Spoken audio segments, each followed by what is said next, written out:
Olá, meus irmãos, eu quero saudar vocês com a graça e a paz de nosso Senhor Jesus.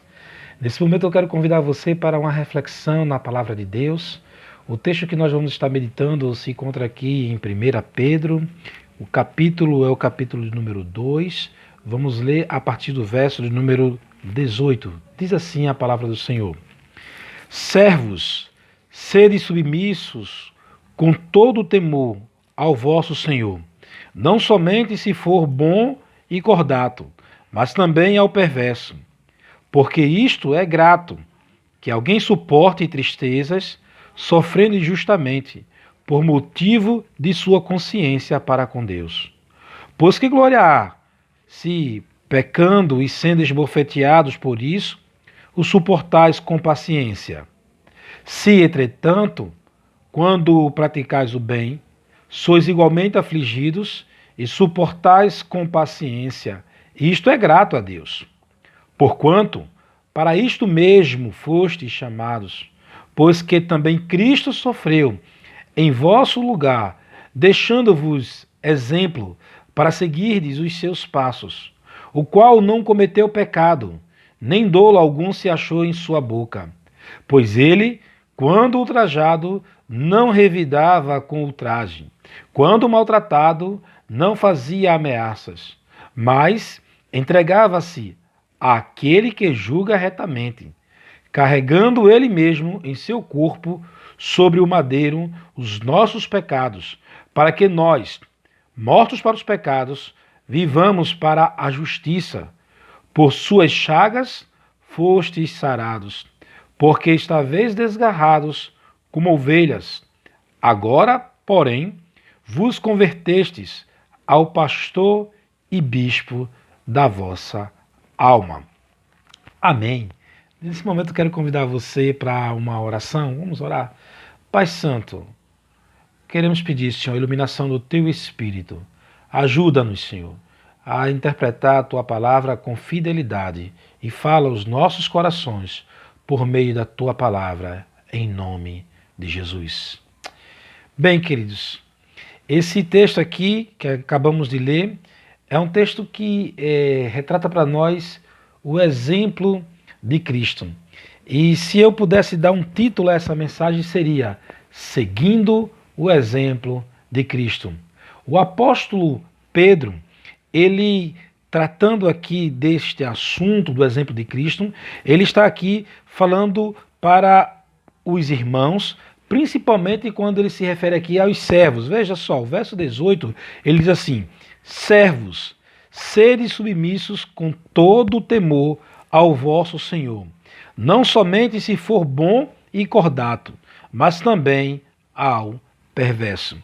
Veja, o texto aqui nos indica o seguinte, que o apóstolo Pedro, ele orienta aqueles irmãos que eles chamam aqui de servos. Servos aqui, essa palavra servo, identifica o servo que trabalhava dentro de uma casa.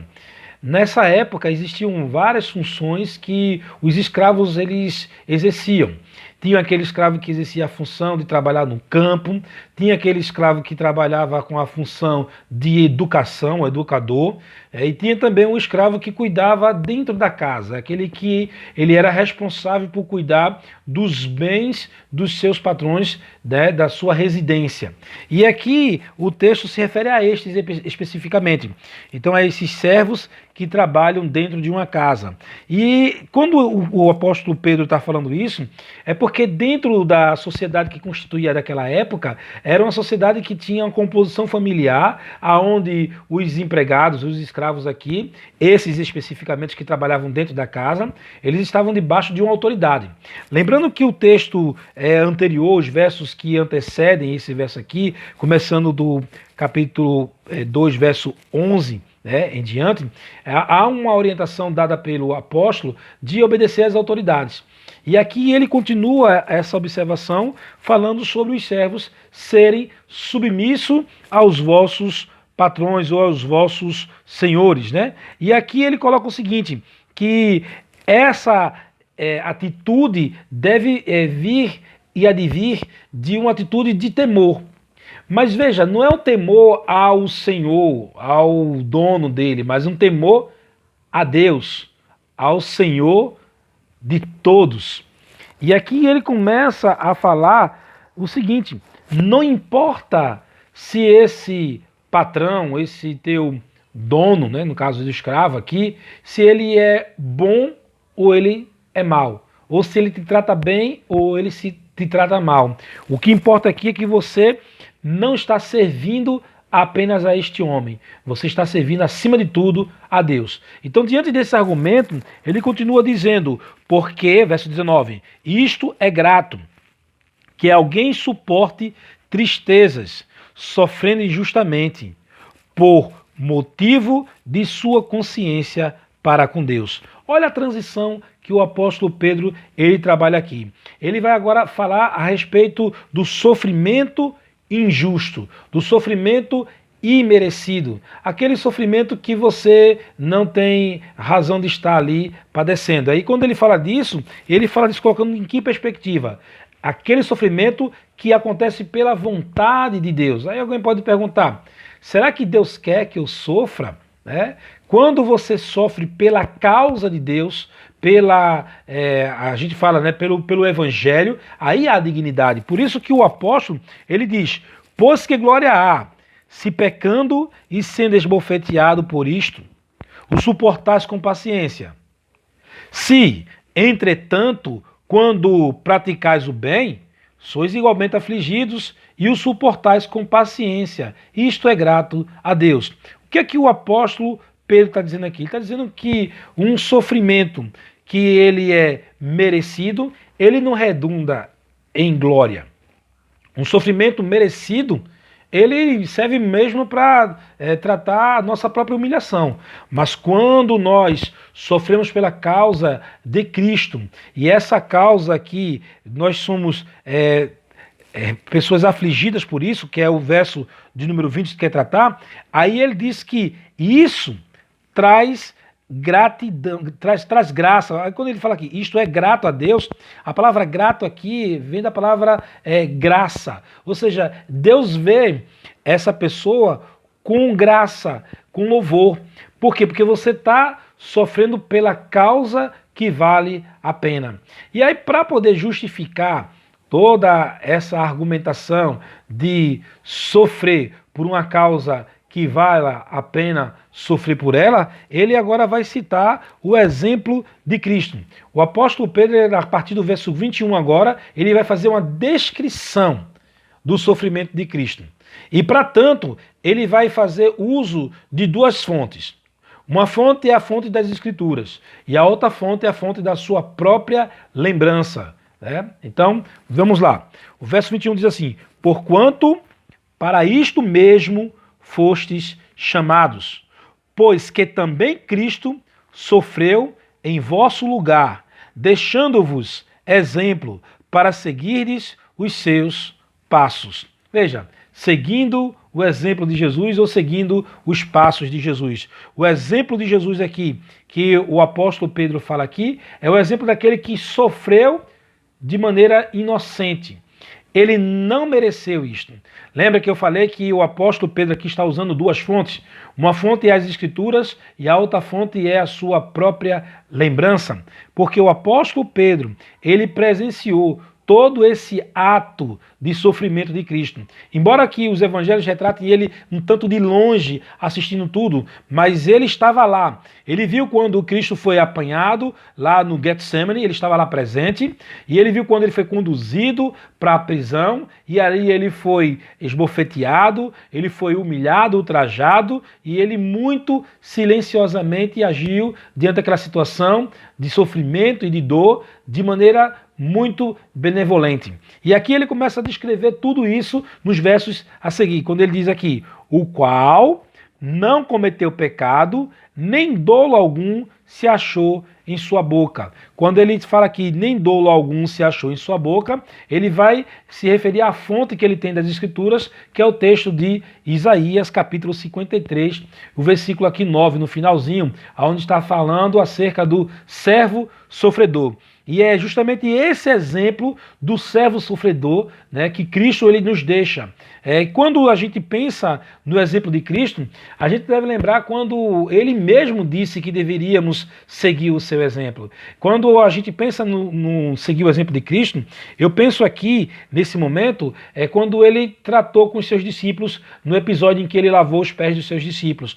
Isso está registrado em João, capítulo 13. O versículo 13 também em diante, vou ler aqui para a gente poder ser fiel com o que o texto diz. O próprio Senhor Jesus, ele, depois de lavar aos pés dos seus discípulos, ele faz a seguinte declaração aqui para os discípulos. Ele diz mesmo assim, versículo 13 do capítulo 13 em diante. Vós me chamais o mestre e o Senhor, e dizes bem, porque eu sou.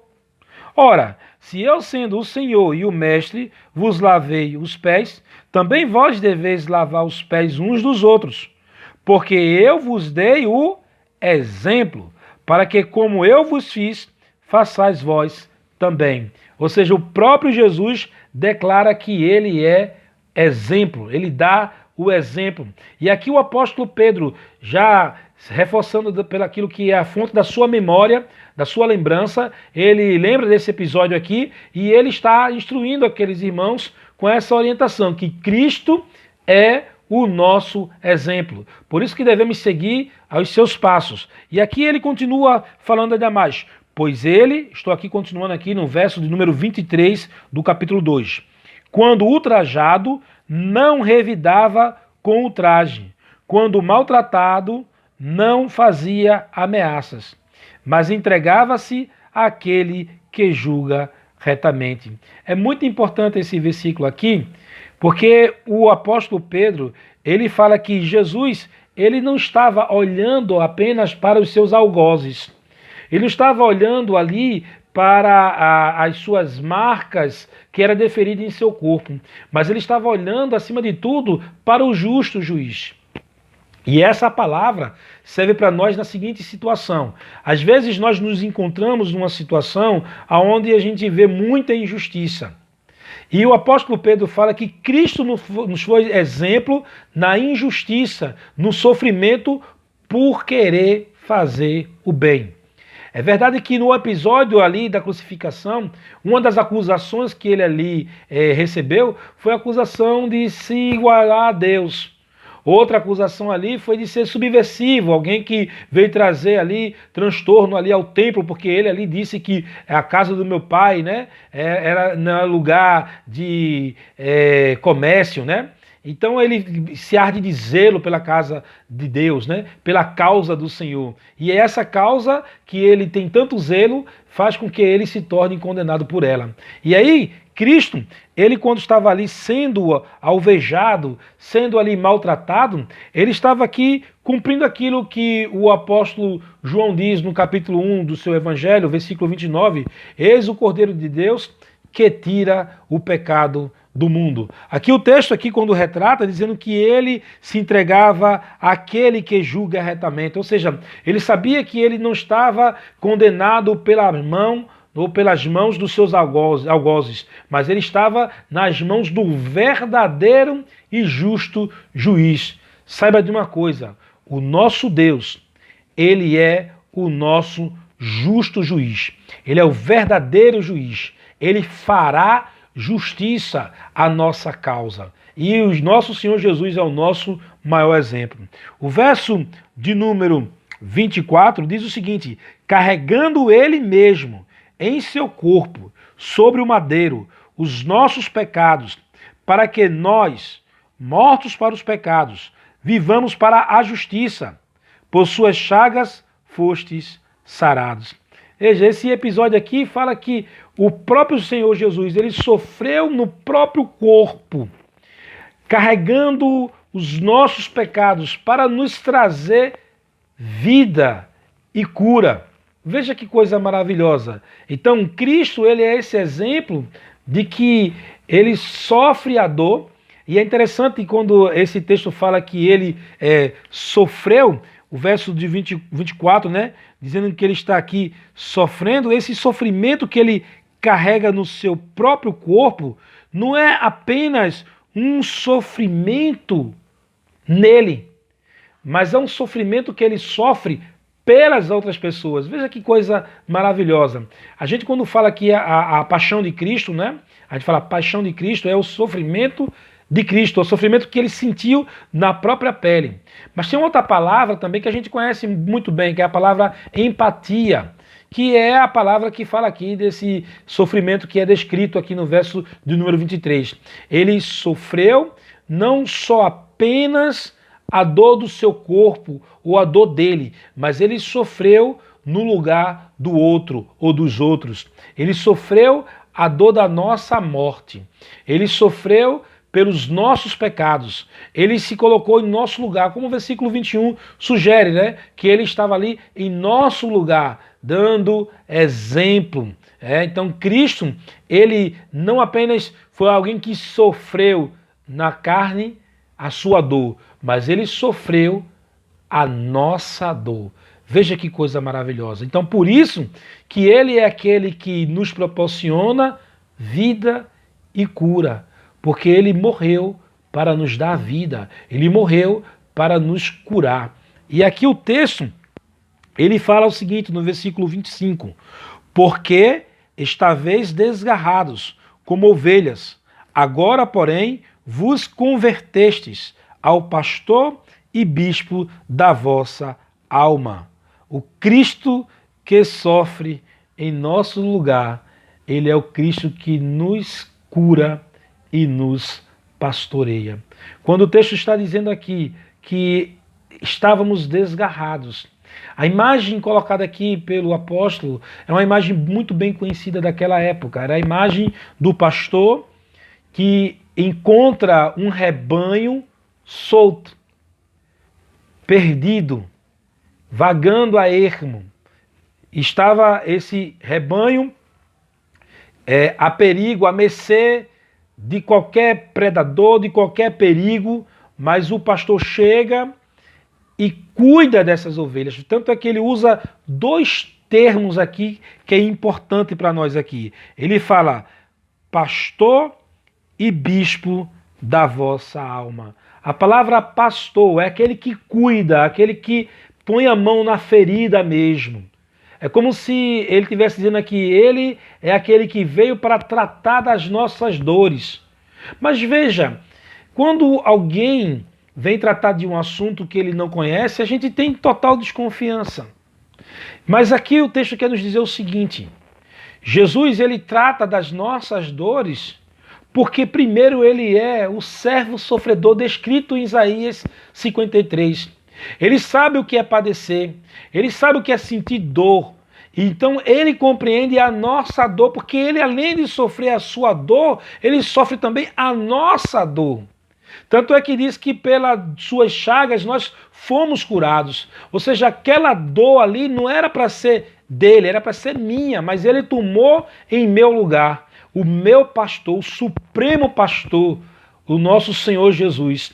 E a Bíblia diz que não é apenas pastor, mas também ele é bispo da nossa alma. Bispo episcopos é aquele que supervisiona. A imagem seria a seguinte: é a imagem daquele que está tratando da ferida propriamente dita, né? Está curando ali a enfermidade. E também é aquele que está tomando de conta. O bispo é aquele que supervisiona, aquele que está vendo os teus passos. Então, o que fica para nós aqui da descrição do apóstolo Pedro a respeito de Cristo é o seguinte: Cristo, ele é o nosso maior exemplo. Sendo este exemplo de alguém que vivenciou dores injustas, por que não dizer isso? Talvez muitos de nós estejamos agora pensando, dizendo assim: meu Deus, por que eu estou passando por isso? Por que eu estou sofrendo essas dores? O que eu fiz para merecer isso? Mas aí a gente entende que a palavra diz o seguinte: olha, se você está sofrendo porque você está fazendo certo, porque você está buscando a vontade de Deus, isso traz glória para você. Isso traz glória diante de Deus. Por quê? Porque Deus é glorificado na tua vida, através da tua dor. Mas se você está sofrendo por conta de pecado, Se você está sofrendo por conta de uma decisão errada sua, de uma escolha que você fez errada, de uma palavra que você disse que não era para dizer, isso não há nenhuma glória. Como a gente viu aqui, que o sofrimento que realmente traz glória é aquele sofrimento que nós não merecemos. E Jesus é o nosso grande exemplo. Ele não merecia a cruz. Ele não merecia aquelas dores. Mas ele morreu no nosso lugar. Ele tomou para si as nossas dores e enfermidades. A Bíblia sempre anunciava que haveria de vir o Cordeiro de Deus. Ia morrer para trazer perdão.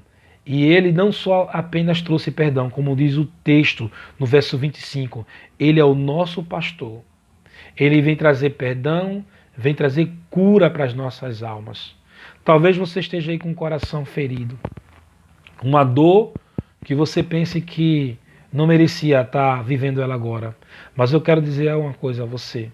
O nosso pastor, o bispo de nossas almas, ele sofreu para que a nossa dor e o nosso sofrimento pudesse ser cessado, pudesse ali ser sanada as nossas feridas, as nossas enfermidades. E é a ele que eu quero que você, nesse momento, confie nele, confie a ele a tua vida, para que você possa se sentir acolhido, acolhida por esse pastor e esse bispo que supervisiona, que toma conta das nossas almas. Eu quero te convidar a uma oração nesse momento. Vamos orar? Vamos falar com Deus? Nessa oração eu queria convidar você, queria desafiar você a colocar toda a tua dor, toda a tua enfermidade de alma nas mãos do nosso Supremo Pastor. Coloca diante dele agora. Vamos orar. Pai Santo e Eterno Deus, diante de tua presença, Pai, queremos colocar as nossas vidas, porque estamos confiando no Senhor, mesmo em situações que muitas vezes não são agradáveis, mesmo em situações de injustiça, mas nós queremos colocar as nossas vidas diante de Ti, porque sabemos que, primeiramente, Tu és o nosso pastor, é o Senhor quem cuida de nós, é a Ti, Senhor, que nós entregamos a nossa vida. Tu és aquele que nos supervisiona, que toma conta de nós, e é a Ti, Senhor, nos entregamos, colocamos as nossas almas, pois só o Senhor pode curar as nossas enfermidades e nos trazer vida. Nós te pedimos e te agradecemos em nome do teu Filho amado Jesus. Amém. Que Deus abençoe você com essa palavra e não deixe que nada e ninguém roube-a do teu coração. Fica na paz. Deus abençoe a todos em nome de Jesus. Amém.